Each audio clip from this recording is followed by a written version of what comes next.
Olá pessoal, tudo bem? Olha, é claro que Machado de Assis é um nome bem conhecido na nossa literatura nacional, mas poucos conhecem o lado sombrio dele, alguns contos e romances que beiram ali o terror ou o suspense.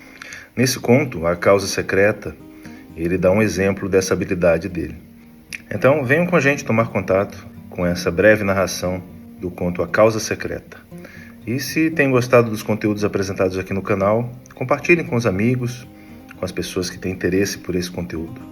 Isso nos ajuda a dar relevância ao conteúdo e fazer chegar a mais pessoas. Abraço. A Causa Secreta, Machado de Assis.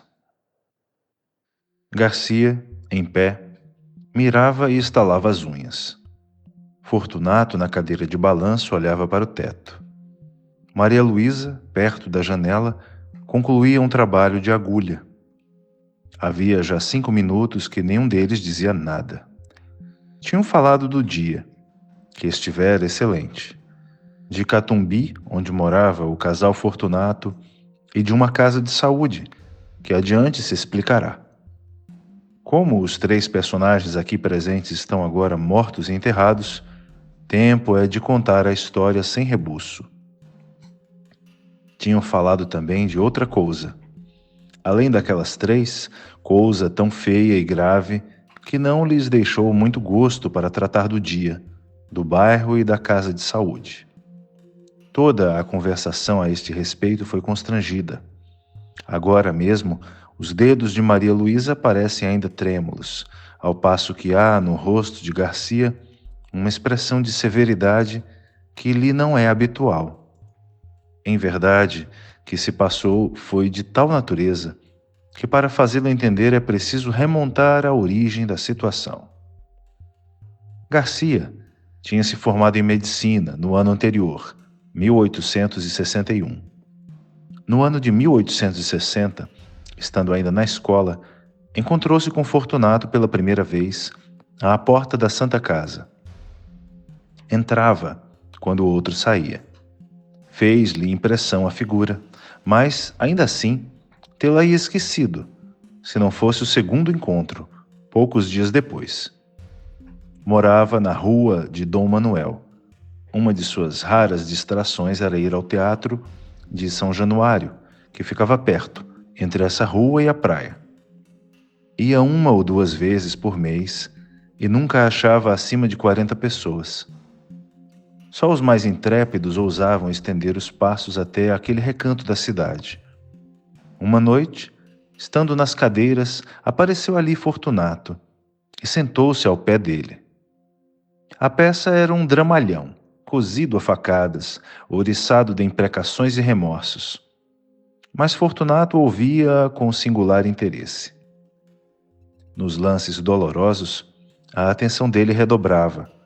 Os olhos iam avidamente de um personagem a outro, a tal ponto que o estudante suspeitou haver na peça reminiscências pessoais do vizinho.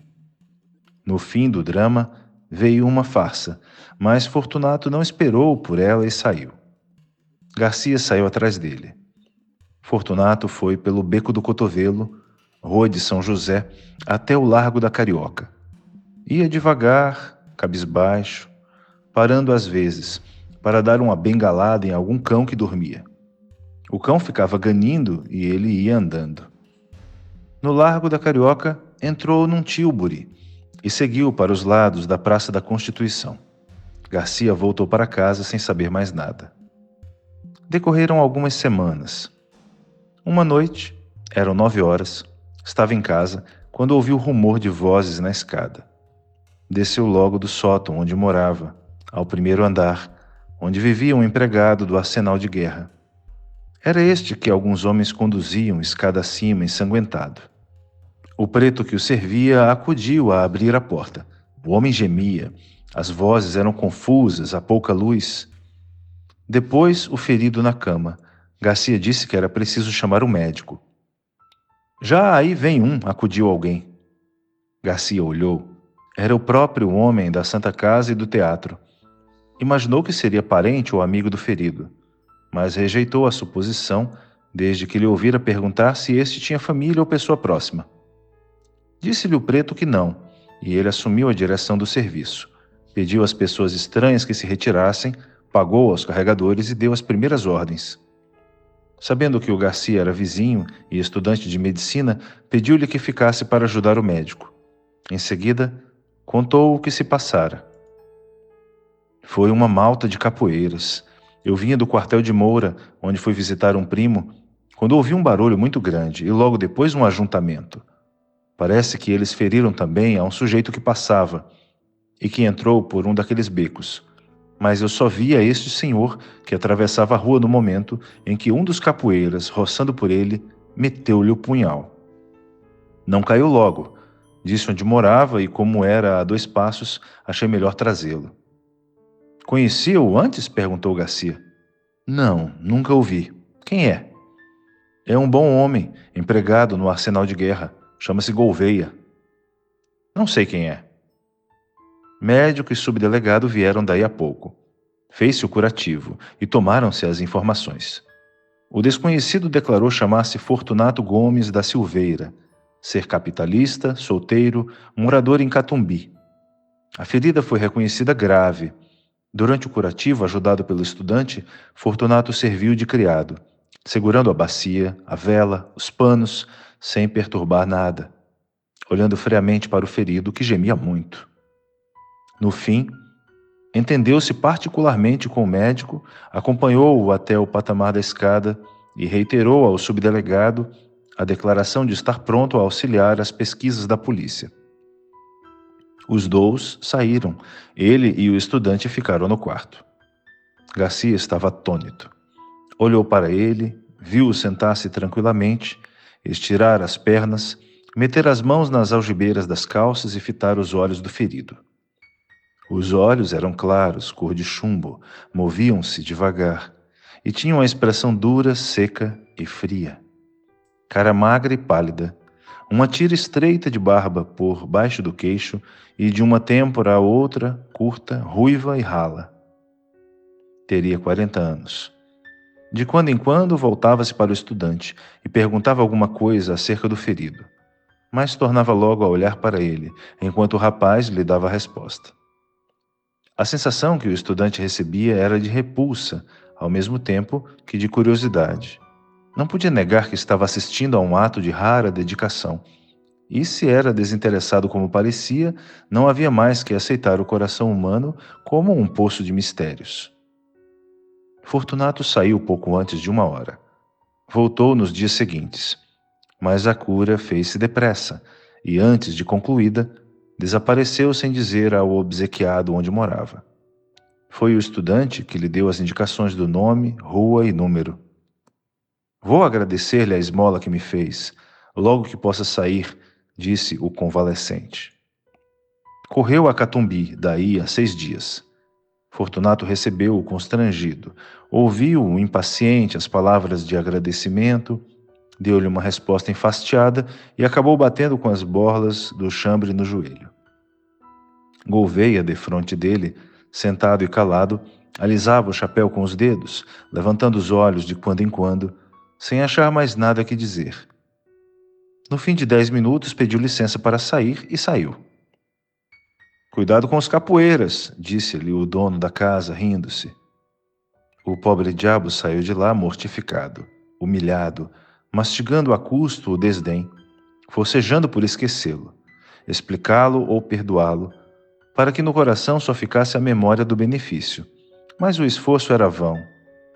O ressentimento, hóspede novo e exclusivo, entrou e pôs fora o benefício, de tal modo que o desgraçado não teve mais que trepar a cabeça e refugiar-se ali como uma simples ideia. Foi assim que o próprio benfeitor insinuou a este homem o sentimento da ingratidão. Tudo isso assombrou o Garcia. Este moço possuía, em germen, a faculdade de decifrar os homens, de decompor os caracteres. Tinha o amor da análise e sentia o regalo, que dizia ser supremo, de penetrar muitas camadas morais até apalpar o segredo de um organismo. Picado de curiosidade, lembrou-se de ir ter com o homem de Catumbi, mas advertiu que nem recebera dele o oferecimento formal da casa. Quando menos, era-lhe preciso um pretexto e não achou nenhum. Tempos depois, estando já formado e morando na rua de Mata-Cavalos, perto do da Conde, encontrou Fortunato em uma gôndola, encontrou-o ainda outras vezes, e a frequência trouxe a familiaridade. Um dia Fortunato convidou-o a ir visitá-lo perto, em Catumbi. Sabe que estou casado? Não sabia. Casei-me há 4 meses. Podia dizer 4 dias. Vá jantar conosco domingo. Domingo? Não esteja forjando desculpas. Não admito desculpas. Vá domingo. Garcia foi lá domingo. Fortunato deu-lhe um bom jantar, bons charutos e boa palestra, em companhia da senhora, que era interessante. A figura dele não mudara. Os olhos eram as mesmas chapas de estanho duras e frias. As outras feições não eram mais atraentes que dantes. Os obséquios, porém, se não resgatavam a natureza, davam alguma compensação. E não era pouco. Maria Luísa é que possuía ambos os feitiços, pessoa e modos. Era esbelta, airosa, olhos meigos e submissos. Tinha 25 anos e parecia não passar de 19. Garcia, a segunda vez que lá foi, percebeu que entre eles havia alguma dissonância de caracteres, pouca ou nenhuma afinidade moral e da parte da mulher para com o marido uns modos que transcendiam o respeito e confinavam na resignação e no temor. Um dia, estando os 3 juntos, perguntou Garcia a Maria Luísa se tivera notícia das circunstâncias em que ele conhecera o marido. Não, respondeu a moça. Vai ouvir uma ação bonita. Não vale a pena, interrompeu Fortunato. A senhora vai ver se vale a pena, insistiu o médico. Contou o caso da rua de Dom Manuel. A moça ouviu-o espantada. Insensivelmente estendeu a mão e apertou o pulso do marido, risonha e agradecida, como se acabasse de descobrir-lhe o coração. Fortunato sacudia os ombros, mas não ouvia com indiferença. No fim, contou ele próprio a visita que o ferido lhe fez, com todos os pormenores da figura, dos gestos, das palavras atadas, dos silêncios, em suma, um estúrdio. E ria muito ao contá-la. Não era o sorriso da dobrez. A dobrez é evasiva e oblíqua. O riso dele era jovial e franco. Singular homem, pensou Garcia. Maria Luísa ficou desconsolada com a zombaria do marido, mas o médico restituiu-lhe a satisfação anterior, voltando a referir a dedicação deste e as suas raras qualidades de enfermeiro. Tão bom enfermeiro, concluiu ele, que se algum dia fundar uma casa de saúde, irei convidá-lo. Valeu? Perguntou Fortunato. Valeu o quê?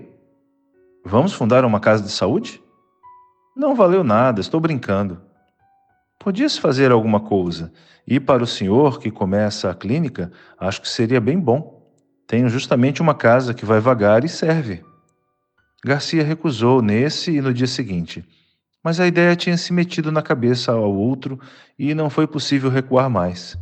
Na verdade, era uma boa estreia para ele e podia vir a ser um bom negócio para ambos. Aceitou finalmente, daí a dias, e foi uma desilusão para Maria Luísa. Criatura nervosa e frágil, padecia só com a ideia de que o marido tivesse de viver em contato com enfermidades humanas, mas não ousou opor-se-lhe e curvou a cabeça. O plano fez-se e cumpriu-se depressa. Verdade é que Fortunato não curou de mais nada, nem então nem depois. Aberta a casa, foi ele o próprio administrador e chefe de enfermeiros, examinava tudo, ordenava tudo, compras e caldos, drogas e contas.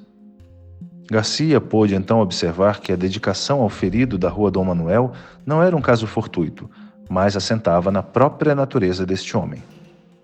Via-o servir como nenhum dos fâmulos. Não recuava diante de nada, não conhecia moléstia aflitiva ou repelente. E estava sempre pronto para tudo, a qualquer hora do dia ou da noite. Toda a gente pasmava e aplaudia. Fortunato estudava, acompanhava as operações e nenhum outro curava os cáusticos. Tenho muita fé nos cáusticos, dizia ele. A comunhão dos interesses apertou os laços da intimidade. Garcia tornou-se familiar na casa. Ali jantava quase todos os dias. Ali observava a pessoa e a vida de Maria Luísa, cuja solidão moral era evidente. e a solidão como que lhe duplicava o encanto. Garcia começou a sentir que alguma coisa o agitava quando ela aparecia, quando falava, quando trabalhava, calada, ao canto da janela ou tocava ao piano umas músicas tristes. Manso e manso, entrou-lhe o amor no coração. Quando deu por ele, quis expeli-lo para que entre ele e Fortunato não houvesse outro laço que o da amizade, mas não pôde. Pôde apenas trancá-lo. Maria Luísa compreendeu ambas as coisas, a afeição e o silêncio, mas não se deu por achada. No começo de outubro, deu-se um incidente que desvendou ainda mais aos olhos do médico a situação da moça. Fortunato metera-se a estudar anatomia e fisiologia e ocupava-se nas horas vagas em rasgar e envenenar gatos e cães. Como os guinchos dos animais atordoavam os doentes, mudou o laboratório para casa. E a mulher, com pleição nervosa, teve de os sofrer. Um dia, porém, não podendo mais, foi ter com o médico e pediu-lhe que, como coisa sua, alcançasse do marido a cessação de tais experiências. Mas a senhora mesma, Maria Luísa acudiu sorrindo. Ele naturalmente achará que sou criança. O que eu queria é que o senhor, como médico, lhe dissesse que isso me faz mal, e creia que faz. Garcia alcançou prontamente que o outro acabasse com tais estudos. Se os foi fazer em outra parte, ninguém o soube, mas pode ser que sim. Maria Luísa agradeceu ao médico, tanto por ela como pelos animais, que não podia ver padecer. Tossia de quando em quando. Garcia perguntou-lhe se tinha alguma coisa. Ela respondeu que nada. Deixe ver o pulso. Não tenho nada. Não deu o pulso e retirou-se. Garcia ficou apreensivo. Cuidava, ao contrário, que ela podia ter alguma coisa, que era preciso observá-la e avisar o marido em tempo. 2 dias depois, exatamente o dia em que os vemos agora, Garcia foi lá jantar. Na sala, disseram-lhe que Fortunato estava no gabinete e ele caminhou para ali. Ia chegando à porta no momento em que Maria Luísa saía aflita. — Que é? — perguntou-lhe. — O rato! O rato! — exclamou a moça sufocada e afastando-se. Garcia lembrou-se que na véspera ouvira ao Fortunato queixar-se de um rato que lhe levara um papel importante. Mas estava longe de esperar o que viu. Viu Fortunato sentado à mesa, que havia no centro do gabinete, e sobre a qual pusera um prato com espírito de vinho. O líquido flamejava. Entre o polegar e o índice da mão esquerda segurava um barbante, de cuja ponta pendia o rato atado pela cauda. Na direita tinha uma tesoura. No momento em que o Garcia entrou, Fortunato cortava ao rato uma das patas. Em seguida desceu o infeliz até a chama, rápido para não matá-lo, e dispôs-se a fazer o mesmo à terceira, pois já lhe havia cortado a primeira. Garcia estacou horrorizado. — Mate-o logo, disse-lhe. — Já vai. E com um sorriso único, reflexo de alma satisfeita, alguma coisa que traduzia a delícia íntima das sensações supremas, Fortunato cortou a terceira pata ao rato e fez pela terceira vez o mesmo movimento até a chama. O miserável estorcia-se, quinchando, ensanguentado, chamuscado, e não acabava de morrer. Garcia desviou os olhos, depois voltou-os novamente e estendeu a mão para impedir que o suplício continuasse, mas não chegou a fazê-lo, porque o diabo do homem impunha medo, com toda aquela serenidade radiosa da fisionomia. Faltava cortar a última pata. Fortunato cortou-a muito devagar, acompanhando a tesoura com os olhos. A pata caiu, e ele ficou olhando para o rato meio cadáver. Ao descê-lo pela 4ª vez até a chama, deu ainda mais rapidez ao gesto, para salvar, se pudesse, alguns farrapos de vida. Garcia, defronte, conseguia dominar a repugnância do espetáculo para fixar a cara do homem. Nem raiva, nem ódio. Tão somente um vasto prazer, quieto e profundo, como daria a outro a audição de uma bela sonata ou a vista de uma estátua divina. Alguma coisa parecida com a pura sensação estética. Pareceu-lhe, e era verdade, que Fortunato havia-o inteiramente esquecido. Isto posto, não estaria fingindo, E devia ser aquilo mesmo. A chama ia morrendo. O rato podia ser que tivesse ainda um resíduo de vida, sombra de sombra. Fortunato aproveitou para cortar-lhe o focinho e pela última vez chegar a carne ao fogo. Afinal deixou cair o cadáver no prato e arredou de si toda essa mistura de chamusco e sangue. Ao levantar-se, se deu com o médico e teve um sobressalto. Então mostrou-se enraivecido contra o animal que lhe comera o papel. Mas a cólera evidentemente era fingida. Castiga sem raiva, pensou o médico, pela necessidade de achar uma sensação de prazer que só a dor alheia lhe pode dar. É o segredo deste homem. Fortunato encareceu a importância do papel, a perda que lhe trazia, perda de tempo, é certo, mas o tempo agora era-lhe preciosíssimo. Garcia ouvia só, sem dizer nada, sem lhe dar crédito. Relembrava os atos dele, graves e leves, achava a mesma explicação para todos. Era a mesma troca das teclas da sensibilidade, um diletantismo sui generis, uma redução de Calígula. Quando Maria Luísa voltou ao gabinete, daí a pouco, o marido foi ter com ela, rindo, pegou-lhe nas mãos e falou-lhe mansamente: "Fracalhona!" E voltando-se para o médico: "Há de crer que quase desmaiou?" Maria Luísa defendeu-se a medo, disse que era nervosa e mulher. Depois foi sentar-se à janela com as suas lãs e agulhas, e os dedos ainda trêmulos, tal qual a vimos no começo desta história. Hão de lembrar-se que, depois de terem falado de outras coisas, ficaram calados os três, o marido sentado e olhando para o teto, o médico estalando as unhas. Pouco depois foram jantar, mas o jantar não foi alegre. Maria Luísa cismava e tossia. O médico indagava de si mesmo se ela não estaria exposta a algum excesso na companhia de tal homem. Era apenas possível, mas o amor trocou-lhe a possibilidade em certeza. Tremeu por ela e cuidou de os vigiar. Ela tossia, tossia, e não se passou muito tempo que a moléstia não tirasse a máscara. Era a tísica, velha dama insaciável, que chupa a vida toda até deixar um bagaço de ossos. Fortunato recebeu a notícia como um golpe. Amava deveras a mulher, a seu modo. Estava acostumado com ela. Custava-lhe perdê-la. Não poupou esforços médicos, remédios, ares, todos os recursos e todos os paliativos. Mas foi tudo vão. A doença era mortal. Nos últimos dias, em presença dos tormentos supremos da moça, a índole do marido subjugou qualquer outra afeição. Não a deixou mais. Fitou o olho baço e frio naquela decomposição lenta e dolorosa da vida.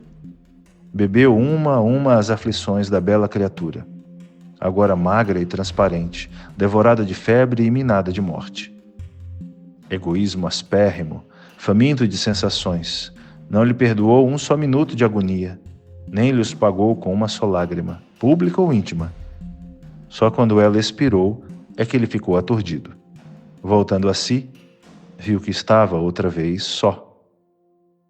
De noite, indo repousar uma parenta de Maria Luísa, que a ajudara a morrer, ficaram na sala Fortunato e Garcia, velando o cadáver, ambos pensativos, mas o próprio marido estava fatigado. O médico disse-lhe que repousasse um pouco. Vá descansar, passe pelo sono 1 hora ou 2, eu irei depois. Fortunato saiu. Foi deitar-se no sofá da saleta contígua e adormeceu logo. 20 minutos depois acordou. Quis dormir outra vez. Cochilou alguns minutos até que se levantou e voltou à sala. Caminhava nas pontas dos pés para não acordar a parenta que dormia perto. Chegando à porta, estacou assombrado. Garcia tinha se chegado ao cadáver. Levantara o lenço e contemplara por alguns instantes as feições defuntas. Depois, como se a morte espiritualizasse tudo, inclinou-se e beijou-a na testa. Foi nesse momento que Fortunato chegou à porta. Estacou assombrado. Não podia ser o beijo da amizade. Podia ser o epílogo de um livro adúltero. Não tinha ciúmes, note-se. A natureza compô-lo de maneira que lhe não deu ciúmes nem inveja, mas dera-lhe vaidade, que não é menos cativa ao ressentimento. Olhou assombrado, mordendo os beiços.